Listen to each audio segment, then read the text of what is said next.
Welcome back friends. तो JKSSB ने जितने भी रिसेंट एग्जाम कंडक्ट करवाए हैं उनमें जो साइंस के क्वेश्चंस पूछे गए हैं उसी लेवल के क्वेश्चंस आज हम डिस्कस करेंगे। एक्चुअल में साइंस का कंसेप्चुअल क्वेश्चन नहीं, फैक्चुअल क्वेश्चन पूछे जा रहे हैं।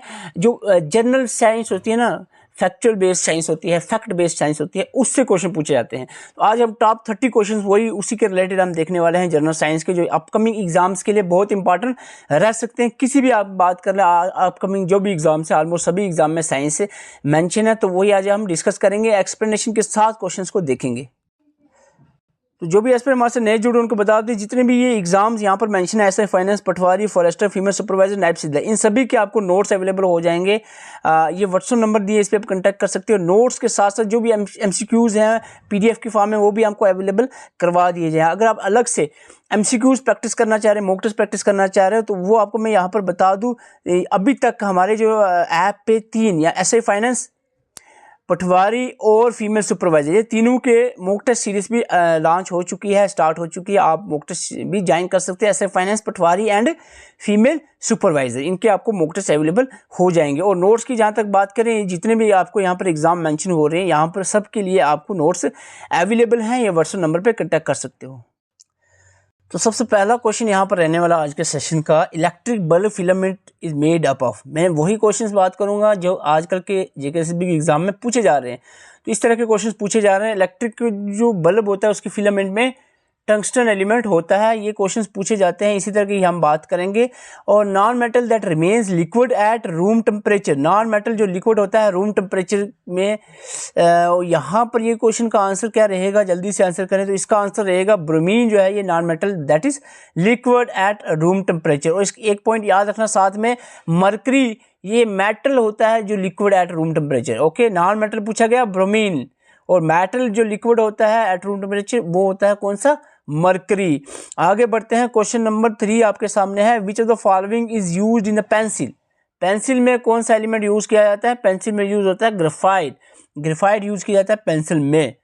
कुछ एलिमेंट्स यहाँ पर मेंशन है, इसके यूजेस आपको इसके यूजेस याद रखने हैं। जैसे कि लेड की बात करें, यूज होता है batteries, radiations, shielding and constructions वगैरह में यूज होता है। जिंक की बात करें, इसका galvanisation of steels, batteries and alloys में यूज किया जाता है। टिन की बात करें, सोल्डर, कैन्स और कोटिंग्स में टिन का इस्तेमाल किया जाता है। Mercury thermometer, barometer and some other electrical devices में, स्विचेस में यूज किया जाता है। निकल की बात करें, stainless steel, batteries and alloys में निकल का इस्तेमाल होता है। क्वेश्चन नंबर आपके सामने है 4। Which gas is not green house gas. इनमें से कौन सी ग्रीन हाउस गैस नहीं है? Methane, nitrous oxide, carbon dioxide green house है, लेकिन hydrogen is not green house gas. कुछ ग्रीन हाउस गैसेज यहाँ पर मेंशन है। मोस्ट इंपॉर्टेंट वाली, सबसे ज्यादा ग्रीन हाउस गैस होती है वाटर वेपर, इसके बाद carbon dioxide, methane, nitrous oxide, ozone, chlorofluorocarbon, ये ग्रीन हाउस गैसेज में इंक्लूड किया जाता है। आगे बढ़ते हैं क्वेश्चन नंबर 5 की तरफ। क्वेश्चन नंबर 5 आपके सामने, the average salinity of sea water is. जो सी वाटर की जो एवरेज सैलिनिटी होती है जो वो कितनी होती है? That is 3.5%। 3.5%। Question number 6, group of metals iron, cobalt, nickel is the best called. ये जो आयरन, कोबाल, निकल है, ये ग्रुप ऑफ जो मेटल है इनको क्या कहते हैं? इन मेटल्स को हम ट्रांसिशन मेटल्स का कहते हैं। Transition metal, they are called as transition metals. Transition metals found in the middle of the periodic table and have various uses, जो अभी हम नहीं डिस्कस करेंगे, ज़्यादा लेंथी हो जाएगा। हैवी वाटर, हैवी वाटर किसको कहते हैं? Deuterium oxide, PS7, rain water, tritium oxide. तो हैवी वाटर जो होता है वो दैट इज डिट्रियम ऑक्साइड को हैवी वाटर कहा जाता है। Element, question number 8, element common to all acids. Element common to all acid, हमने जितने भी क्विक रिवीजन सेशन या प्रैक्टिस सेट चलाए ना, जो रिसेंट जितने भी, खासकर जो वेटरनरी का एग्जाम हुआ, स्टॉक असिस्टेंट का हुआ, अपना पंचायत सेक्रेटरी का एग्जाम हुआ, इन सभी में एफए का एग्जाम हुआ, एग्जाम में जो हमारे क्विक रिवीजन सेशंस हो, जो प्रैक्टिस सेट्स हैं, उनमें से डेफिनेटली बहुत सारे क्वेश्चंस आए हैं। और ये जो आंसर इसका रहेगा, element common to all acid that is hydrogen. हर एक एसिड में हाइड्रोजन पाया जाता है। कुछ हम यहाँ पर बात करेंगे सिट्रिक एसिड की। सिट्रिक एसिड जो होता है ये citric fruits like lemon, oranges वगैरह में पाया जाता है। विटामिन सी इसमें ज़्यादा पाई जाती है। Carbonic acid found in the carbonated beverages में आपको देखने को मिलेगा। हाइड्रोक्लोरिक एसिड HCl, जो गैस्ट्रिक जूसेस जो होते हैं स्टोमक में देखने को मिलेगा HCl, hydrochloric acid. Monazite is an ore. Monazite किस तरह की ओर है, किसकी ओर है? मोनाजाइट जो है ये थोरियम की ओर होती है। Is a ore of thorium. Monazite is an ore of thorium. Question number 10, soda water contains. Soda water में क्या होता है? सोडा वाटर में कौन सा एसिड पाया जाता है? Carbonic acid. सोडा वाटर में कार्बोनिक एसिड पाया जाता है। सोडा वाटर में कार्बोनिक एसिड। क्वेश्चन नंबर 11 की तरफ बढ़ने से पहले आप इसके बारे में पढ़ सकते हो। कार्बोनेटेड वाटर या उसको सोडा वाटर भी कहा जाता है। इसके बारे में कुछ प्रॉपर्टीज यहाँ पर मेंशन है। क्वेश्चन नंबर 11 की तरफ बढ़ते हैं। Question number 11, decibel is unit for. Decibel जो है आप किस चीज़ की यूनिट होती है? सबको पता है डेसिबल जो है साउंड के रिलेटेड है। It is the measure the intensity of sound, to measure the intensity of sound. तो ऐसा यूनिट्स कुछ इंपॉर्टेंट यहाँ पर मेंशन करूंगा मैं, ज़्यादा नहीं।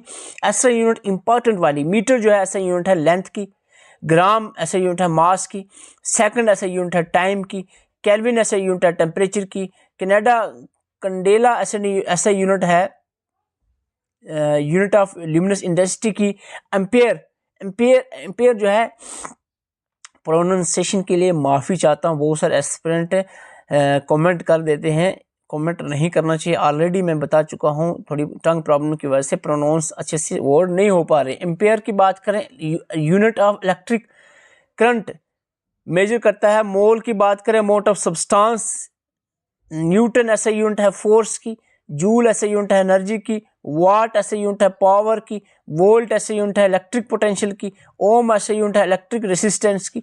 मोस्ट इंपॉर्टेंट वाली ऐसे यूनिट्स यहाँ पर मैंने लाई हैं जो एग्जाम में डेफिनेटली पूछी जाती हैं, बारहा पूछी जाती हैं, तो आपको याद रखनी है। कोलम जो है ऐसे यूनिट है इलेक्ट्रिक चार्ज की, टेस्ला ऐसे यूनिट है मैग्नेटिक फ्लक्स एंड डेंसिटी की, पास्कल प्रेशर की, लुमन जो है unit of luminous and flux, hertz जो है फ्रीक्वेंसी की, फराड जो है कैपेसिटेंस की, सिस्मेंस जो है इलेक्ट्रिकल कंडक्टेंस की ऐसा यूनिट है।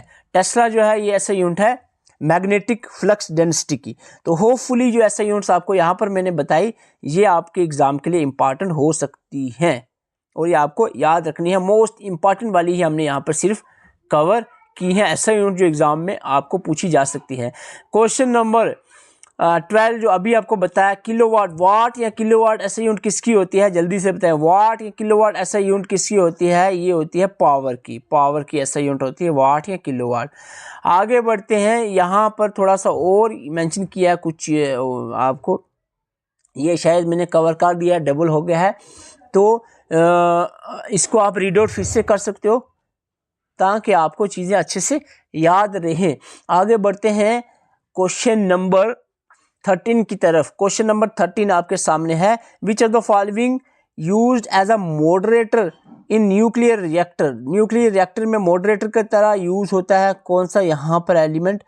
Ordinary water. ऑर्डिनरी मॉडरेटर की तरह हम बात करें रिएक्टर्स में, न्यूक्लियर रिएक्टर में, तो ऑर्डिनरी वाटर ही यूज किया जाता है। यहाँ पर आप देख सकते हो। Question number 14, isotopes are separated by. Isotopes separate किए जाते हैं बाय डिस्टिलेशन प्रोसेस से सेपरेट किया जाते हैं आइसोटोप्स। यहाँ पर कुछ प्रोसेसेस जो एग्जाम में पूछे जा सकते हैं वो आपको यहाँ मेंशन करूँगा और आपसे रिक्वेस्ट करूँगा कि इसको आप अपने लैब पर रीड करें। एक बार वीडियो पॉज करें। डिस्टिलेशन क्या होता है?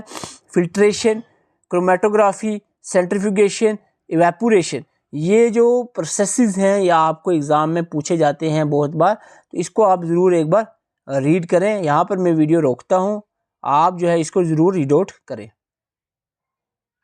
ओके, आगे बढ़ते हैं। होपफुली आपने इसको देख लिया। कुछ और प्रोसेसेस भी है आगे। मैग्नेटिक सेपरेशन किसको कहते हैं? डिसेंट्रेशन किसको कहते हैं? इलेक्ट्रोफोरेसिस क्या होता है? क्रिस्टलाइजेशन क्या होता है? फ्लोटेशन क्या होता है?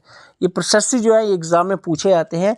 आपको यहाँ पर मैंने एक प्रॉपर वे में अरेंज करके दिए हैं ताकि आपको पढ़ने में आसानी रहे। तो आगे बढ़ते हैं क्वेश्चन नंबर 15 की तरफ। Question number 15, who suggested that the most mass, देखो हमारे जो सेशन होते हैं ना, चाहे वो क्विक रिवीजन सेशन हो, MCQ सेशन हो, इसमें काफ़ी मेहनत से हमने प्रिपेयर किए हैं, हमारी टीम ने इस पर बहुत मेहनत लगाई होती है। ये वो वाले जैसे जनरली यूट्यूब पे आपको MCQs मिलते हैं ना, जो गूगल से पेस्ट करके एकदम से आपके सामने बोल देना, वो वाला सिस्टम यहाँ पर नहीं है। इसलिए थोड़ा सा इंटरेस्टेड होकर आप ये चीज़ें सुना करो, देखा करो, जो कहा पढ़ने का वो पढ़ा करो। Who suggested that the most of the mass of atom is located in the nucleus, किसने कहा था जो most of the mass of atom है वो न्यूक्लियस में? तो ये है रुदरफोर्ड ने ये कहा था, ये कंसेप्ट दिया था। आगे बढ़ते हैं, यहाँ पर एटम के बारे में ये रीड आउट कर सकते हो। The atomic nucleus is a small dense region consisting of proton and neutron. जो एटमिक न्यूक्लियस होता है ना, उसमें प्रोटॉन न्यूट्रॉन दोनों होते हैं और इलेक्ट्रॉन बाहर की तरफ होते हैं, at the centre of atom. Discovered in 1911 में अर्नस्ट रदरफोर्ड ने 19 डिस्कवर किया था on the based on the 1909 George का जो फोल्ड, जो 1909 का एक्सपेरिमेंट था ना, ये Geiger Marston gold file experiment, उससे ये पता चला था। Question number 16, what is the process of कॉपिंग DNA into RNA? इसको हम ट्रांसक्रिप्शन आई थिंक कहते हैं। डीएनए से आरएनए करना तो ट्रांसक्रिप्शन ही इसको कहा जाएगा, और आरएनए से अगर प्रोटीन में कन्वर्ट करोगे तो ट्रांसलेशन इसको कहेंगे, ठीक है। तो ये आपने याद। और एक चैन होती है जिसको जैसे कि पहले हमें क्या करना होता है कि डीएनए से डीएनए कॉपिंग, इसको हम कहते हैं रेप्लिकेशन, ठीक है। उसके बाद हमारे आता है डीएनए से आरएनए, जो अभी क्वेश्चन में पूछा गया, इसको कहते हैं ट्रांसक्रिप्शन। फिर डीएनए से आरएनए से प्रोटीन बनता है, उसको कहते हैं ट्रांसलेशन। ये प्रोसेस होता है पूरा। और कभी कभी रिवर्स ट्रांसक्रिप्शन भी हो जाती है, जब प्रोटीन से फिर से आरएनए बन जाता है। तो ये आप ट्रांसक्रिप्शन की डेफिनेशन देख सकते हो। क्वेश्चन नंबर 17 की तरफ बढ़ते हैं। Question number 17, which organ is responsible for producing insulin? Insulin जो है, इंसुलिन प्रोड्यूस करता है, इनमें जो आर्गन है, इंसुलिन की कमी हो जाए तो डायबिटीज़ हो जाती है। इंसुलिन प्रोड्यूस करता है पैनक्रियाज में, पैनक्रियाज जो है प्रोड्यूस करता है। मैं यहाँ पर थोड़े ग्लैंड्स के बारे में जिक्र करूँगा, इंपॉर्टेंट ग्लैंड, जैसे कि थायराइड ग्लैंड, इसका फंक्शन होता है हार्मोन प्रोड्यूस करना, थायरॉक्सिन हार्मोन प्रोड्यूस करना, जो रेगुलेट करता है मेटाबॉलिज्म और एनर्जी रेगुलेट करता है। एड्रिनल ग्लैंड का फंक्शन होता है to produce the hormone such as cortisol and adrenaline involved in the stress response and metabolism. आपको पूछा जाए कि स्ट्रेस के टाइम कौन सा ग्लैंड हार्मोन रिलीज करता है? एड्रिनल ग्लैंड, और ये स्ट्रेस रिस्पॉन्स और मेटाबॉलिज्म में हेल्प करते हैं। पिट्यूटरी ग्लैंड हालांकि सबसे छोटा ग्लैंड होता है पिट्यूटरी आफ्टर, और इसको अक्सर मास्टर ग्लैंड कहा जाता है क्योंकि ये अदर ग्लैंड्स को भी कंट्रोल करता है। पीनियल ग्लैंड्स, इसके बाद parathyroid, thymus, different other ovaries, testis, different glands हैं जो आप याद रख सकते हैं, एग्जामिनेशन पॉइंट ऑफ व्यू से इंपॉर्टेंट हो सकता है। क्वेश्चन नंबर 18 की तरफ बढ़ते हैं। 18 जो है यहाँ पर क्वेश्चन है, व्हाट इज जो है CRISPR Cas9 use in molecular biology. तो यहाँ पर ये क्वेश्चन है जीन एडिटिंग में ये यूज होता है, जीन एडिटिंग में। Question number 19, which type of immune cell are responsible for producing antibodies? Antibodies जो है प्रोड्यूस करने के लिए T cell, I think T cell ही डेफिनेटली यूज होगा। यहाँ पर आंसर टी सेल रहेगा, नहीं यहाँ पर B cell, sorry T cell नहीं, इट इज बी सेल जो है वो यूज होगा। T cell coordinate directly attack the bad cells. यहाँ पर मैं आपको बता दूं, T cell natural killer cells, macrophages के बारे में भी मेंशन किया हुआ है, ये आप रीड आउट कर सकते हैं। आगे बढ़ते हैं। Question number 20, what is a keystone species? Keystone species क्या होते हैं? कीस्टोन स्पीशीज क्या होते हैं, जल्दी से आंसर करें। तो इस क्वेश्चन का राइट आंसर क्या रहेगा? Species that is critical to the functioning of an ecosystem. B इसका राइट आंसर रहेगा, बी इसका राइट आंसर रहेगा। आगे बढ़ते हैं। कीस्टोन स्पीशीज की यहाँ पर एग्जैक्ट डेफिनेशन लिखी है, आप रीड आउट कर सकते हो। Question number 21, which are the following the protein? इनमें से कौन सा प्रोटीन है? Natural rubber, starch, cellulose, none of the above. यहाँ पर जो है नेचुरल रबर जो है प्रोटीन कैटेगरी में आएगा। आगे बढ़ते हैं। Question number 22, optical fibres are mainly used for. Optical fibres musical instrument, weaving, good industry and communication. Definitely communication में ही यूज होगा ऑप्टिकल फाइबर, कंप्यूटर में भी आपने ये पढ़ा होगा। और आगे बढ़ते क्वेश्चन नंबर 23 यहाँ पर आपके सामने है। Major ingredient of leather is, leather में कौन सी मेजर इंग्रेडिएंट होते हैं, ये आपको आंसर करना है। कोलेजन जो है इज द राइट आंसर रहेगा, A is the right answer. And आगे बढ़ते हैं इसके बाद question number 24, glass is made up of mixture of, glass जो है किस चीज़ की मिक्सचर होती है, quartz and mica, sand and silicate, salt and quartz, sand and salt. तो यहाँ पर आंसर रहेगा B, that is salt and sand and silicates की मिक्सचर होती है ग्लास। ग्लास के बारे में यहाँ पर डेफिनेशन लिखी है। आगे बढ़ते question number 25, type of glass used in making the lenses, lens use करने के लिए कौन सा ग्लास का इस्तेमाल किया जाता है, तो राइट आंसर फ्लिंट ग्लास जो है या राइट आंसर रहेगा। क्वेश्चन नंबर यहाँ पर 26, question number 26, what causes the moving body to resist, what causes moving body to resist change in its state of motion, तो यहाँ पर राइट आंसर रहेगा C, that is inertia, inertia, inertia. और inertia क्या होता है यहाँ पर मेंशन किया गया है। इसके बाद question number 27, what are metal bearing rocks called, what are metal bearing, sorry metal bearing rocks, तो कौन से रॉक्स होते हैं जो जिसमें मेटल्स होते हैं, ओर्स, ओर जो होता है ओर्स, ओर्स में मेटल पाया जाता है, ओर्स में, ओर जो होती है is a metal bearing rock that can be mined, बाद में उसको माइंड करके ट्रांसपोर्ट एंड प्रोसेस किया जाता है। फर्दर प्रोसेस बताने की यहाँ पर जरूरत नहीं है I think. What is the main function of vitamin C, vitamin C का जो इम्पोर्टेंट रोल क्या रहता है ये आपको बताना है। विटामिन सी का आप सबको पता है इम्यूनिटी में हेल्प करता है, इसके साथ it is an antioxidant, it is an antioxidant, vitamin C जो है एंटीऑक्सीडेंट है। एग्जाम में पूछा जाता है विटामिन से क्वेश्चन, और विटामिन के बारे में बहुत बार बता चुका। कोई भी एस्पिरेंट ऐसा है जिनको अभी भी विटामिन पे कोई चीज़ नहीं या भूल रही है, कोई चीज़ याद नहीं रह रही है, तो ये एक स्लाइड फिर से मैं बता रहा हूँ, इसको आप एक बार ज़रूर रीड आउट करें विटामिन के बारे में। आगे बढ़ते हैं question number 29, which blood vessel carry blood from away from the heart, heart देखो ना ब्लड जो होती है ये डबल सर्कुलेशन आपने पढ़ा होगा, ये लंग्स है, ये हार्ट है और ये बॉडी होती है, लंग्स से हार्ट में आता है और हार्ट से बॉडी में ब्लड जाता है ये ओटा के थ्रू। आर्टरीज जो है यहाँ पर from heart away, blood away from the heart, तो आर्टरीज इसका राइट आंसर रहेगा, आर्टरीज। तो तीन तरह की ब्लड वेसल्स होती है, आर्टरीज, वीन्स और कैपिलरीज। सबसे बड़ी होती है आर्टरी जो ब्लड को आगे भेजती है, हार्ट से पंप होकर आगे बॉडी में जाता है। वीन्स जो है बॉडी से कलेक्ट करके डीऑक्सीजनेटेड ब्लड वापस लाती है। कैपिलरीज जो छोटी छोटी वेसल्स से होती हैं, स्मॉलेस्ट वेसल्स होते हैं जो डिफरेंट स्मॉल पार्ट से बॉडी से ब्लड लाकर वेन्स को प्रोवाइड करती हैं। Question number 30, which type of wave does not require a medium, medium किस वेव्स को नहीं चाहिए होता प्रोपोगेशन मल्टीप्लिकेशन के लिए, तो इलेक्ट्रोमैग्नेटिक वेव्स को मीडियम की ज़रूरत नहीं होती है, यहाँ पर आपको मेंशन किया गया है।